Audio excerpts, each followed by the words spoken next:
Hey friends, it's Mrs. Ross and Salsa coming at you with another great story. Uh-oh, where's he going? Oh, he's got an itch. Today we are going to read Thunder Cake by Patricia Polacco. And it goes like this. On sultry summer days at my grandma's farm in Michigan, the air gets damp and heavy. Storm clouds drift low over the fields. Birds fly close to the ground. The clouds glow for an instant with sharp, crackling light. And then a roaring, low, tumbling sound of thunder makes the windows shudder in their panes. The sound used to scare me when I was little. I loved to go to Grandma's house, or Babushka, as I used to call my grandma, had come from Russia years before. But I feared Michigan's summer storms.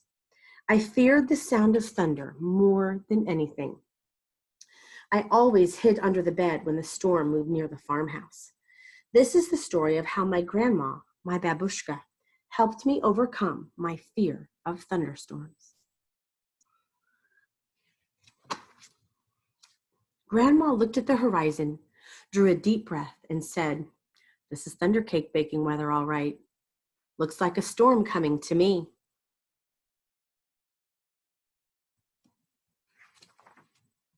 "Child, you come out from under that bed. It's only thunder you're hearing," my grandma said. You see her feet hiding under the bed? The air was hot, heavy, and damp. A loud clap of thunder shook the house, rattled the windows, and made me grab her close.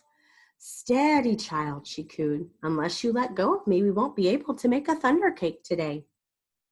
"Thunder cake?" I stammered as I hugged her even closer.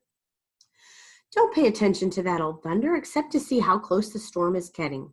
When you see the lightning, start counting real slow. When you hear the thunder, stop counting. That number is how many miles away the storm is. Understand?" she asked. "We need to know how far away the storm is so we have time to make the cake and get it into the oven before the storm comes, or it won't be real thunder cake."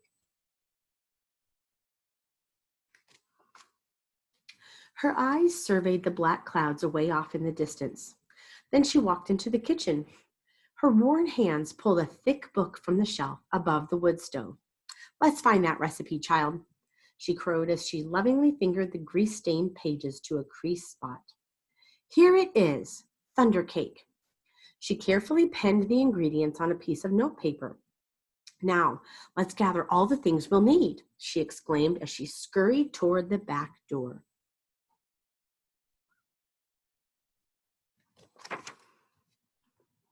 We were by the barn door when a huge bolt of lightning flashed. I started counting like Grandma told me to. 1, 2, 3, 4, 5, 6, 7, 8, 9, 10. Then the thunder roared. 10 miles. It's 10 miles away," Grandma said as she looked at the sky. "About an hour away, I'd say." "You'll have to hurry, child. Gather them eggs, careful like," she said.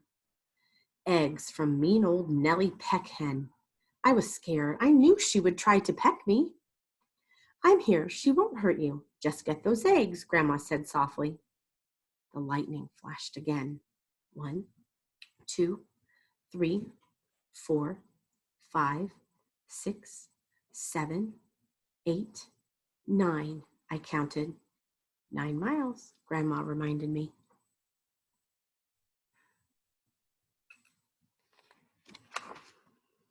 Milk was next. Milk from old Kit Cow. As Grandma milked her, Kit Cow turned and looked mean right at me. I was scared. She looked so big. Zip went the lightning.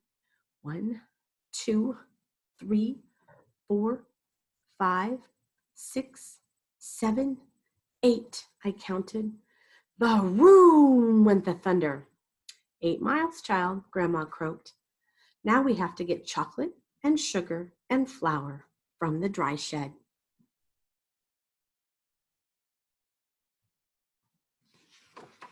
Looks like our story put Salsa to sleep. I was scared as we walked down the path from the farmhouse through tangleweed woods to the dry shed. Suddenly, the lightning slit the sky. 1, 2, 3, 4, 5, 6, 7, I counted. Boom, ba-boom, crashed the thunder. It scared me a lot, but I kept walking with Grandma.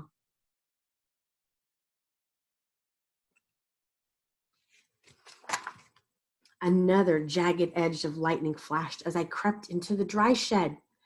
1, 2, 3, 4, 5, 6, I counted.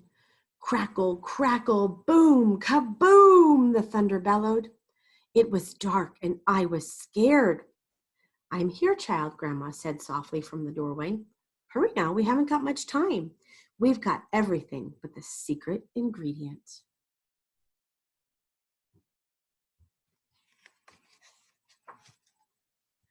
Three overripe tomatoes and some strawberries, Grandma whispered as she squinted at the list. I climbed up high on the trellis. The ground looked a long way down. I was scared. I'm here, child, she said. Her voice was steady and soft. You won't fall. I reached 3 luscious tomatoes while she picked strawberries. Lightning again. 1, 2, 3, 4, 5, I counted. Kabang, baroom, the thunder growled.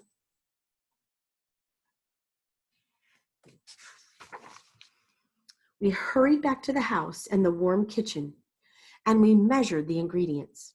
I poured them into the mixing bowl while Grandma mixed. I churned butter for the frosting and melted chocolate. Finally, we poured the batter into the cake pans and put them into the oven together. Lightning lit the kitchen.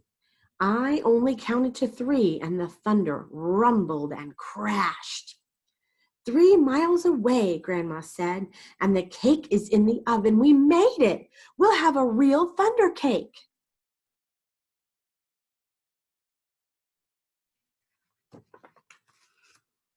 As we waited for the cake, Grandma looked out the window for a long time. Why, you aren't afraid of thunder. You're too brave, she said as she looked right at me. I'm not brave, Grandma, I said. I was under the bed, remember? But you got out from under it, she answered. And you got eggs from mean old Nellie Peckhen. And you got milk from old Kit Cow. You went through Tangleweed Woods to the dry shed. You climbed to the trellis in the barnyard. From where I sit, only a very brave person could have done all them things.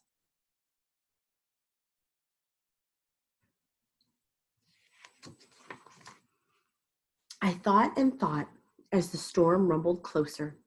She was right. I was brave. Brave people can't be afraid of a sound, child, she said as we spread out the tablecloth and set the table. When we were done, we hurried into the kitchen to take the cake out of the oven. After the cake had cooled, we frosted it. Now this right here, you're going to hear about this on the next pages. It's called a samovar, and it holds hot tea. Just then the lightning flashed, and this time it lit the whole sky. Even before the last flash had faded, the thunder rolled, boomed, crashed, and baroomed just above us. The storm was here. Perfect, Grandma cooed. Just perfect. She beamed as she added the last strawberry to the glistening chocolate frosting on top of our thunder cake. Ooh, that looks like a delicious cake. As the rain poured down on our roof, Grandma cut a wedge for each of us. She poured us steaming cups of tea from the samovar. When the thunder roared above us so hard it shook the windows and rattled the dishes in the cupboards, we just smiled and ate our thunder cake. From that time on, I never feared the voice of thunder again. And friends, if you have this book or if you check it out from the library, in the very back, there is a recipe for Grandma's thunder cake, and it has tomatoes in it. Now, I've had some thunder cake before, and you cannot taste the tomatoes. It just makes it really moist and soft and delicious.